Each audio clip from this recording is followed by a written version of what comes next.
ఈ రోజే డౌన్లోడ్ చేయండి. మీ ఫేవరెట్ షోస్ చూడండి.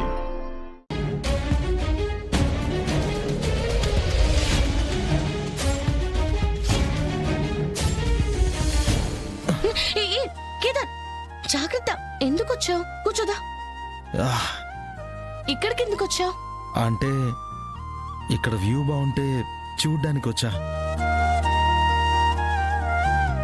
ఇక్కడ నాకేం వ్యూ కనిపించట్లేదు. నాకు ఒక అందమైన వ్యూ కనిపిస్తుంది.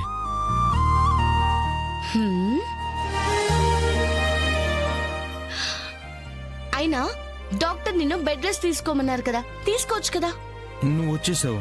నాకు రూమ్లో బోర్ కొడుతోంది, అందుకే నేను వెతుక్కుంటూ వచ్చా.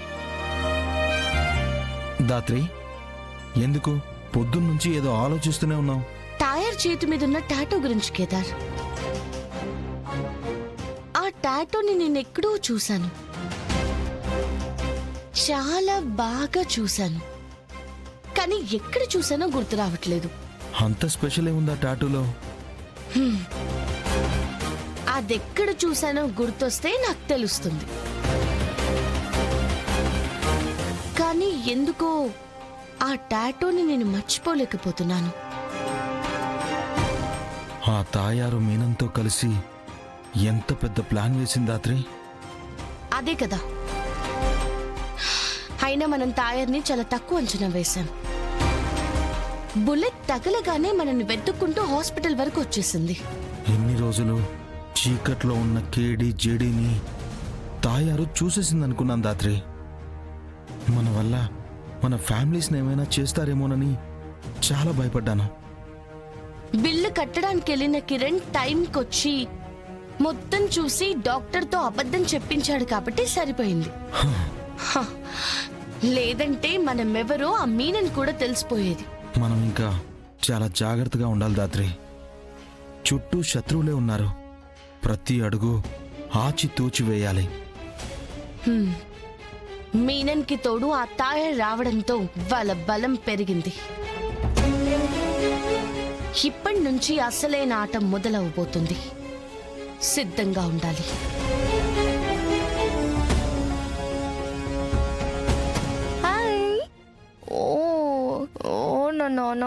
ఏమైంది? ఓ చెడు చెడు చెడు చెడు చెడు. బాబు దూరమయ్యి వదిన ఏడుస్తుంటే చూద్దామనుకుంటే ఇలా వదిన బాబుతో ఆడుకోవడం చూడాల్సి వస్తుందని ఎప్పుడు అనుకోలేదత్తయ్య. ఆ అమ్మి టైము బాగుండదమ్మి, అందుకే ఎన్ని చేసినా ఫలితం దక్కడం లేదు. జాగ్రత్త. పర్లేదు దాత్రి.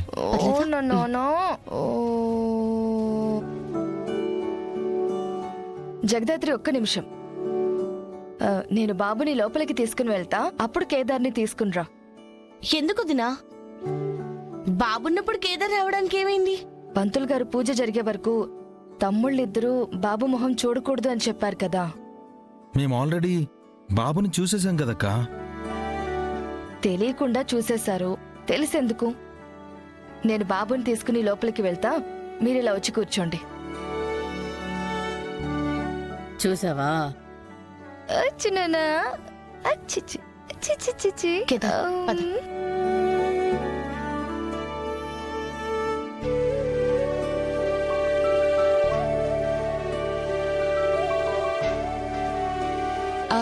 కాఫీ తీసుకురానా, జ్యూస్ తీసుకురానా? నీ ఇష్టం దాత్రి. నువ్వు ఇక్కడే ఉండు. అబ్బా పదమ్మి, వీళ్ళ మాటలు ఇంటా ఈడుండేదానికంటే ఈ నుంచి వెళ్ళిపోవటమే మేలో. ఉండండి అత్తయ్య, హాల్లో ఏ క్షణమైనా మంచి కామెడీ సీన్ స్టార్ట్ అవ్వచ్చు. వెళ్ళిపోతే మిస్ అయిపోతాం. కామెడీ సీనా? ఏందది? నువ్వు ఎవరి గురించి మాట్లాడుతూ ఉండవమ్మి? సరే తీసుకొస్తాను. సరే. కేదార్,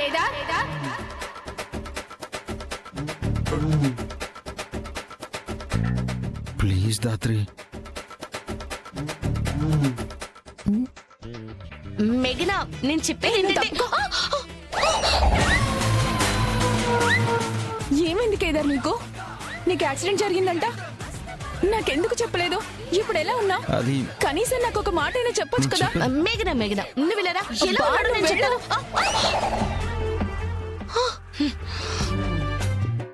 నీ ఫేస్ కేం కాలేదు కదా, మేఘనా. చేతులకేం కాలేదు కదా, నీ నడుంకేం కాలేదు కదా. ఏం కాలేదు మేఘనా, నువ్వు ఒకసారి పక్కకెళ్ళవా? నువ్వేం మాట్లాడుకో. ఎంత భయపడ్డానో తెలుసా? మేఘనా, అదేదో కట్టుకున్నవాన్ని పట్టుకున్నట్టు అందరి ముందు అలా పట్టుకోకూడదు మేఘనా. ఆ? ఎలాగైనా కొద్ది రోజుల్లో కేదార్ని కట్టుకోబోయేది నా మనవరాలే కదమ్మాయ్. కరెక్ట్ గా చెప్పారు బామ్మగారు. ఆయన వాళ్ళకి మధ్య లక్షుంటే జగదాత్రి. పెళ్ళి ఇంకా అవ్వలేదు కదా నిషి. అవును, అవుతుందో లేదో కూడా ఎవరికీ తెలీదు. అయినప్పుడు వాళ్ళు సపరేట్ గా పోతారో లేదా సరదాగా మాట్లాడతారో అప్పుడు వాళ్ళ ఇష్టం. కానీ పెళ్ళయ్యే వరకు ఇలా ఒకరికొకరు మినిమం 3 అడుగుల డిస్టెన్స్ మెయింటైన్ చేయడం అందరికీ మంచిది. హా, అమ్మా జగదాత్రి, కేదార్ విషయంలో నువ్వు జోక్యం చేసుకోవడం నాకేం నచ్చడం లేదమ్మాయ్. కేదార్ నన్ను చేసుకోవడం ఇష్టం లేదన్నట్టు నువ్వు బిహేవ్ చేస్తున్నావు జగదాత్రి. అబ్బోడు అమ్మి ఇవాళ కాకపోతే రేపైనా ఒకటయ్యేవాళ్లే కదా. మళ్ళా ఎందుకు ఈ దూరాలు? యాక్చువల్గా పెళ్ళయ్యే వరకు ఇలా డిస్టెన్స్ మెయింటైన్ చేయడం కరెక్టే పిన్ని. పైగా చెప్పా కదా మేఘనా, జగదాత్రి పెళ్లి కాకుండా నేను చేసుకోలేనని. చెప్పావు కేదార్, జగదాత్రికి పెళ్ళైపోతుంది కదా. హా? అంటే నెక్స్ట్ మన పెళ్ళే కదా. ఏ ఏ, నాకు పెళ్ళవడం ఏంటి? అవును, దాత్రికి పెళ్ళెలా అవుతుంది? పెళ్లి కొడుకుతో అవుతుంది. తెలియనట్టుగా అడుగుతావింట్రా మనోడా. ఇన్ఫాక్ట్ పెళ్లి కొడుకుని కూడా వెంట పెట్టుకుని తీసుకొచ్చాం. బాబు పురుష్, నీ ఎంట్రీకి టైం వచ్చింది, వచ్చేసి.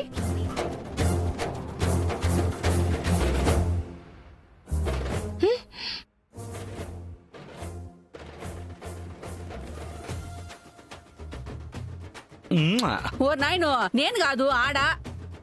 ఎక్కడ? ఏయ్